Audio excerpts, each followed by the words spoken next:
I'll just kick us off. So welcome to Faith, Fiction, and Folklore, or as we like to call it, the Tri-F Podcast, where we try not to have the podcast up. I have Turtle Chief with me and Mr. Gregory Varner. How are you, gentlemen? Doing good. Doing good. I'm gentle. You're gentle? Like you said. You're a gentle man. Beta! Anyway, so... Beta. Okay, so... Ghislaine Maxwell, how do you say her name? Did either one of you know how to say that woman's name? I've only ever heard it pronounced Ghislaine. Ghislaine? Okay. That's not how it's spelled. Let's just call her Mrs. G. Because the French are awful. Stinking French. They can't make anything simple. So, I think she's Jewish, though. Anyway. So. I thought you liked the Jews. I do. I'm just saying her dad was like part of Mossad or something. Oh, okay. Apparently. Anyway. My daughter apparently doesn't. Oh, that's right. What? That's right. Yeah, I forgot about that. So, for whatever reason, my daughter, 2 years old, sees a bear, any kind of bear, a teddy bear, a bear on the TV, and loudly pronounces Jew. Jew. I have no idea why. Did you let her watch Inglorious Bad Words? Maybe that's it. That was my first thought when you said that. The only thing she will call a bear. Like, oh my goodness. Wow. Well, anyway, so there's that. I remember where I'm at. Okay, so here's the deal. The whole Trump, whether or not he's going to release the list thing, is at a standstill. I thought we decided it was a fake list. I don't know. There's like so much conflicting stuff right now. Okay. The last I heard on it was Maxwell has 100 names that she's supposedly going to eventually out, but at the moment she is being coy because she has a Supreme Court case coming up. So that whole mess is supposed to be over in September. And so if we get to October and we have no names, my Three Stooges picture is coming back up. This is going to happen. And I'll share it all throughout everything, exactly, everywhere. Exactly. It's replacing the Three Stooges logo is replacing the Faith Fiction Folklore logo on the overlay, and it's going to stay up until they produce that stupid list. I don't have to talk about it every time, but the Three Stooges logo will be up there every episode from then on out. So, anyway, so if it gets to October, we still don't have nothing, that's what's going to happen. Because you just know, like, I strongly suspect that they're slow rolling this. I'm giving them the benefit of the doubt, but my intuition is they are just praying to drag this thing out to the point that everybody forgets. I don't know why, but that's kind of my concern. The only not a great plan. No, not a great plan at all. Not a great plan at all. My only hesitation for saying that that's the case is it looks like that stupid poem I read several weeks ago. That seems to be what Trump was freaking out about. Apparently, he thought it was going to stick. It was one of the dumbest things I ever saw, but apparently he was worried. And so Donald Trump the poet. Yeah, Donald Trump the poet, right. So I'm hoping that was just a scare and we've relented on the scare because the Wall Street Journal crap didn't stick. But we'll see. We're going to give it another month and we're going to see what happens. And if it gets to be in October and no dice, Three Stooges logo stays up until the list comes up. But either way, I'll get ready to post it then. Yeah. I know it's coming. Yeah. Well, don't hold your breath, but try to be optimistic. We got to believe. I like holding my breath, so I'm going to do it. You will die. Anyway, so the newest thing, this actually happened, yesterday, but Maxwell's debriefing or whatever, the 6-hour debrief was released to the public.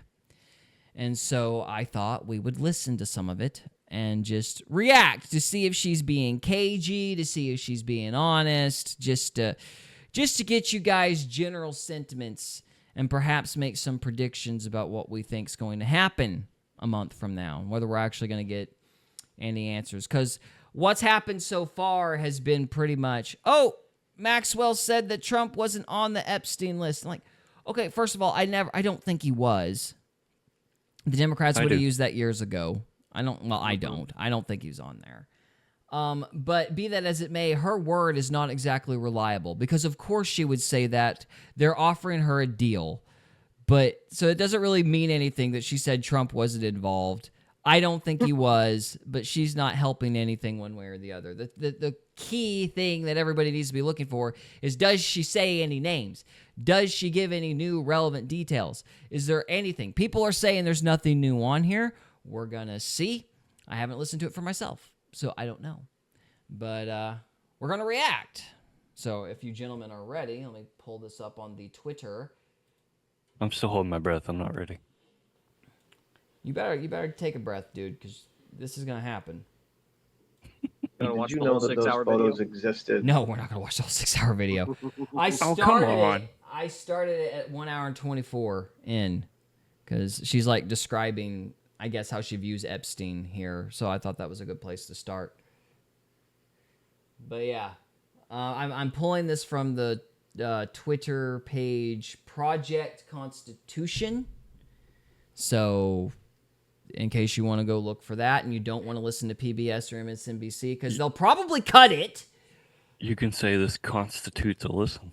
This constitutes a listen. You and your puns, man. So, all That's right. not very punny. It's punny enough. All right, here we go. Before you got them in Discovery. Some of them, absolutely, because they were in his house. Some of these pictures were on his, credenza or whatever. Some pictures I'd simply never seen before. I mean, I'd never seen some of them.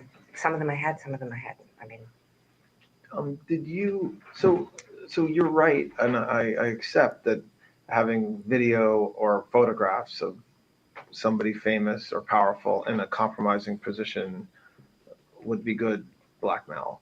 But so separate, putting aside what you've said about the fact that you don't know of any existence of those, did you observe over the years the folks we're talking about, or others, which we can talk about, getting massages from young women? So I think it's really helpful to understand a few things that has been missed in this whole Michigas. That's a technical term. I'll look it up later. Go ahead.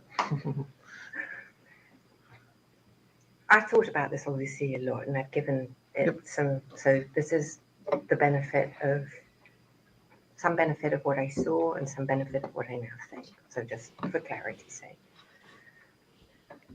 I just want to say for the record that I do believe that Epstein did a lot of, not all, but some of what he's accused of. And I'm not here to defend him in any respect whatsoever. I don't want to, and I don't think he requires nor deserves any type of protection or for me in any way to sugarcoat what he did or didn't do. So there's that. However,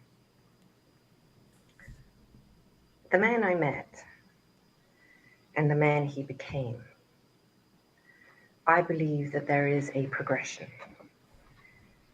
And I don't think that the man I met is the man that he became. I believe he became that man over a period of time. Now, we can discuss anything you want, and I'll tell you everything I know. But I think somebody who has an interest, however you define that, in underage people is obviously someone who is unwell.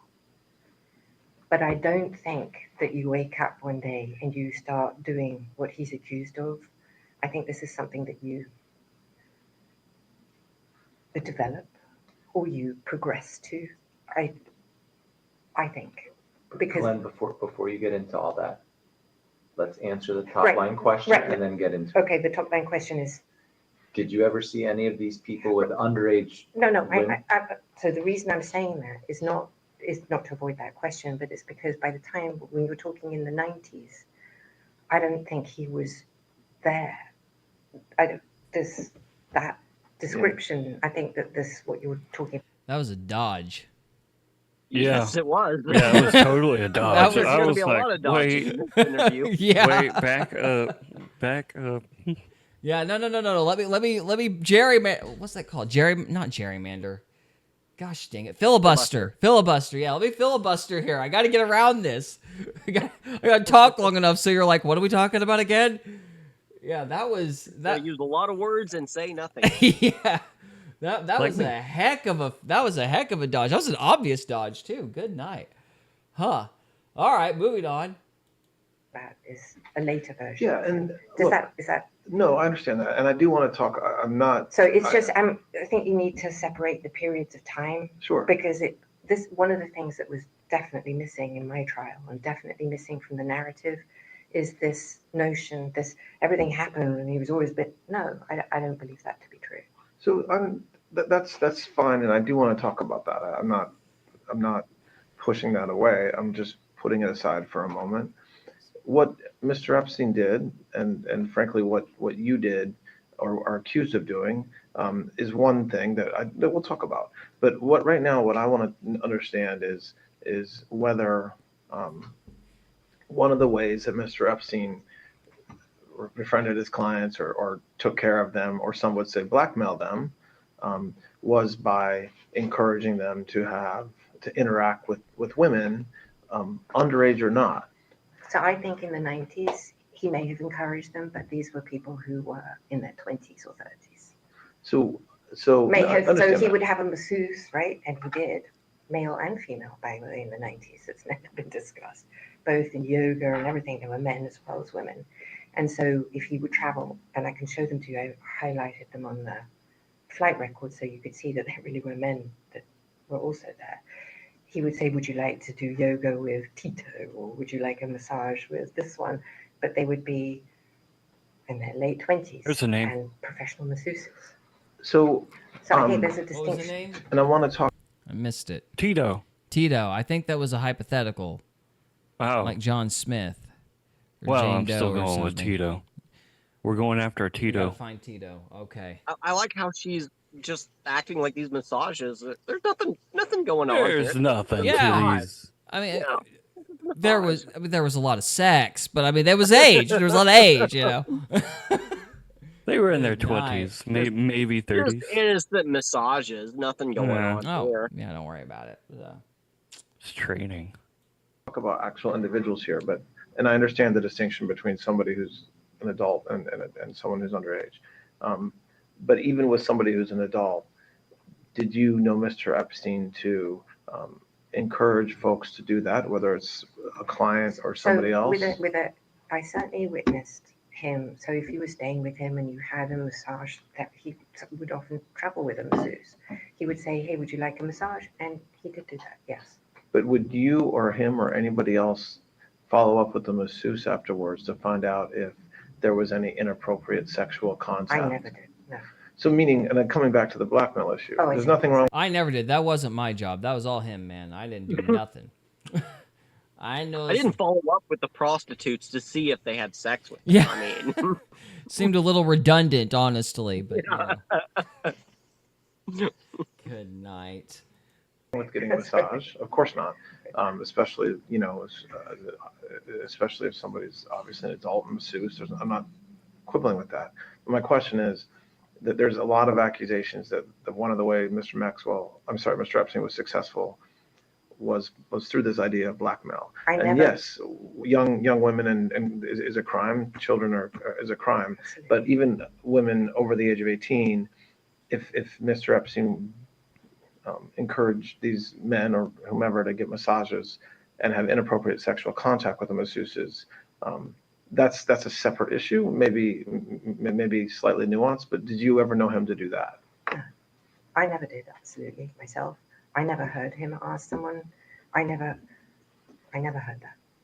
No one, in the entire time I was with him or friends with him or had anyone, no one ever reported to me or came to me and said that anything inappropriate happened or was upset by it. I never saw tears. I never saw ever any of that. And when you say no one ever reported to me, meaning like the masseuses or Never. any of the house staff Never. Or the clients. or the clients themselves? Never.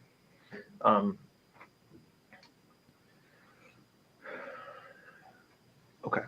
So let's, again, I want to stay, and coming back now to what you were talking about a moment ago with Mr. Epstein's kind of progression or getting worse.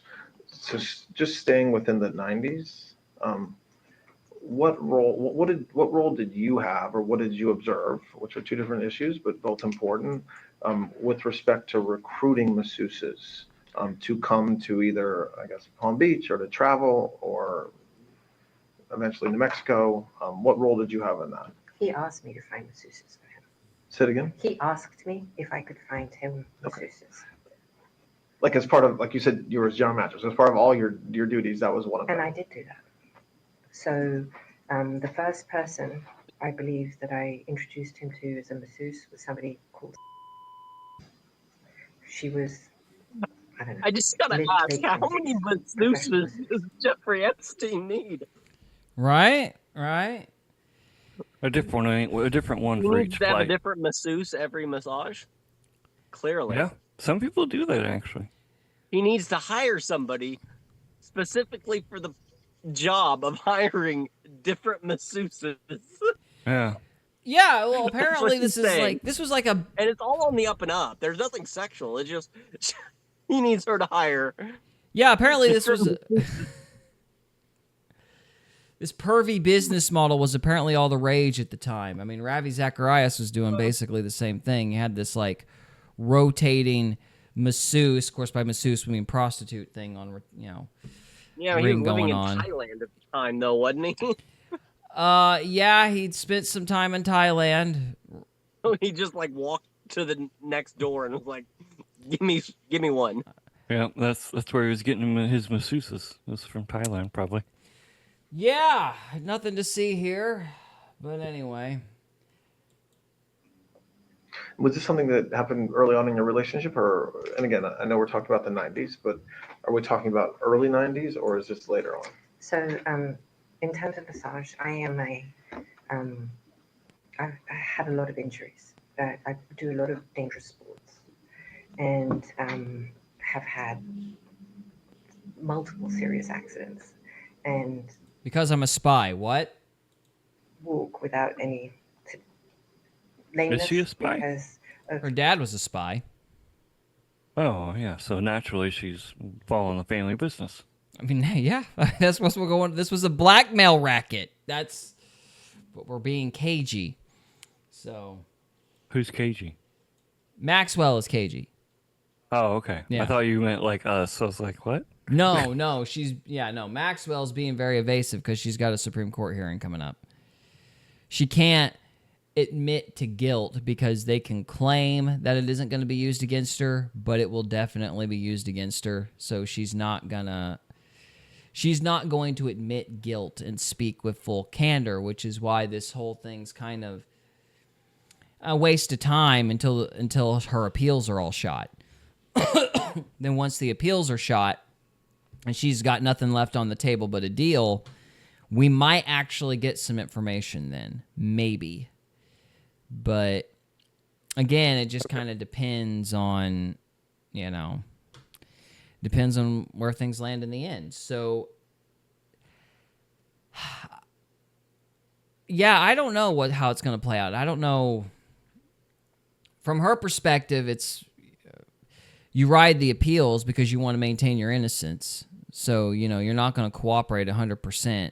You're going to do enough to kind of string everybody along, especially this close out. You know what I mean? Like, the Supreme Court thing's literally apparent. From what I understand, it's in September. So when it's that close out, you're not going to do anything to screw up that case. I was curious to see if she was going to act, like, in this conversation, if she was actually going to drop any of the 100 names. Apparently not, because people are saying there's, like, nothing new here. But I just kind of wanted to listen to it to see how cagey she was being. And it sounds so far like she's being very, very elusive. It was just massages, I swear. It's like, yeah, we know they're just massages. But were the massages used for blackmail? I never checked on that. That wasn't my job. You know, like that kind of crap.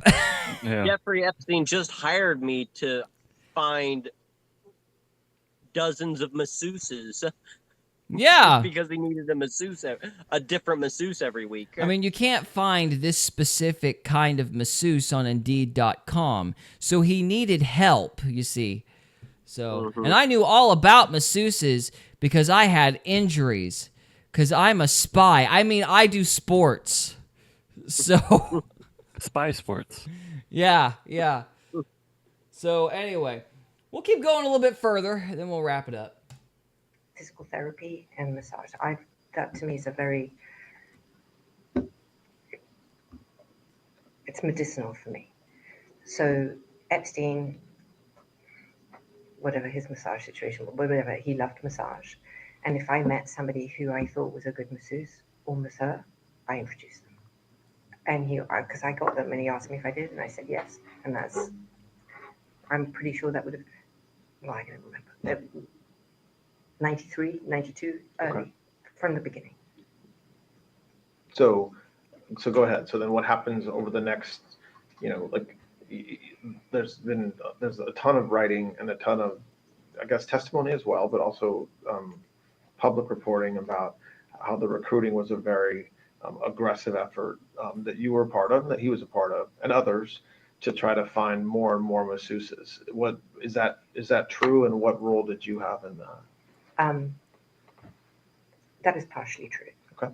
So it is true that I found masseuses, and he became more insistent. He like knew all the time. He got bored. So he New would be bored masseuses. with other masseuses. Yeah, new masseuses. We get bored of the old masseuses. Totally innocent massages. Yeah. Well, and she said it. It's partial truth. She just said it. It's only partial truth. You would just get bored with the old masseuses. You can't have one masseuse more than one time. I mean, come on, filling the same hands on your back over and over again. I mean, it just gets old. I mean, you got to have Ridiculous. Yeah. Apparently, they weren't very good masseuses. That's what the pursuit of novelty replies to. Massages. How many massages does this man need? 3 times a day. Oh, every day. Man. That was that's a pretty crappy attempt at being cagey. Okay. Wow. Yeah, it's a weak argument. Yeah. Just a little bit. Just a bit weak. All right, well, we'll call that good. I think we've heard enough. She obviously lying her head off. So, Mr. Greg, I don't know if I've actually got the chance to talk to you about this since it's come up. Why do you think Trump is being so hesitant to drop the hammer down on this whole situation? Because it's undermining everything else he's doing, like the Russiagate stuff. It's undermining the sincerity of that. I mean, what do you think's going on? I mean, I don't know. There are a lot of moving parts that we probably don't even have any idea of what's going of what they would be. Mm-hmm. But I don't know, to be honest. No. I have been trying to decide if he's made a deal with the Fed, or if it's a Pam Bondi Cash Patel deal. It's either that, or maybe he just thinks Russia, Ukraine, all these other things are more important, and this is on the back burner. Yeah, I kind of seems odd, because this would be a clear and obvious win for his base. Like, he would get a lot of support from his base if he actually pursued this. Yep. I think what happened, this is just my theory, I think you're right. He's been way more concerned about Ukraine. He's been way more concerned about the economy. His whole shtick is the economy, and he wants to try to get that dealt with. And he's clearly prioritized that from the beginning, when I don't think he should have. I think he should have went after the deep state from day one, because they were going to just act as saboteurs of everything. And I think Pam Bondi this is, again, guessing, speculating, don't know, but I think Pam Bondi was going, you can't release that. They put a bunch of poison pills in that stuff. You're going to get another Russiagate. You can't handle another Russiagate. Don't put that out there.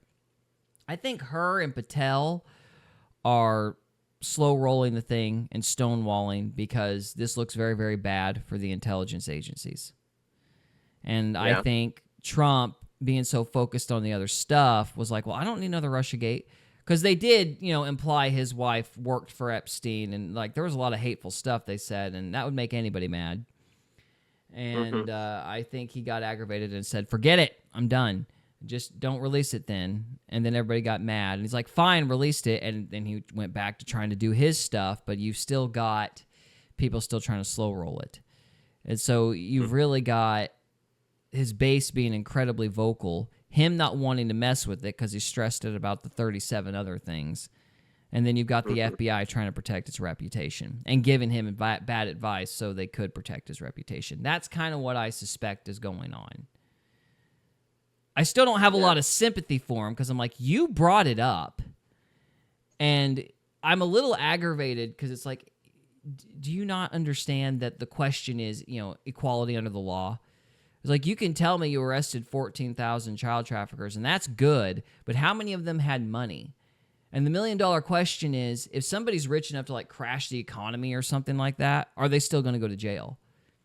That's what everybody's really concerned about. It's not so much the salacious material itself. It's, do we actually have equality under the law or not? So I think that's why everybody's mad. And I don't think he sees that, and I think it's because he's got a million other things going on. That's my opinion. Because I had bad vibes about Bondi from day one. She was a little too familiar with that liberal nomenclature. Yeah, we're in for diversity and all that. It was going to be Matt Gaetz, and then out of left field, nowhere, Matt Gaetz got replaced by Pam Bondi. And it's like, that just came out of left field. That was suspicious. Yeah. So, anyway. Trevor, what do you think? Ouch. Totally relevant. So, sorry. No, that's all right. Well, guys, that's all I have for this episode, unless anybody's got any final thoughts. I'm good. Yep. You're good? Trevor? No. I'm good Unless you want a dad joke. Do you have one on hand? I do. Go for it. Why don't scientists trust atoms? Enlighten us. Why? Because they make up everything. I hate them. I hate them so much. All right. Well, that's all we have for tonight, guys. Thank you so much for joining us. And we will see you next time. Thank you. We hope you enjoyed this episode of Faith, Fiction, and Folklore. If you did, we would love it if you would subscribe to us on YouTube or follow us on Rumble. We can also be found on X, Instagram, and Facebook. And we are available on Spotify, Apple Podcasts, Amazon Music, and iHeartRadio. Thank you again very much for listening, and we'll see you next time.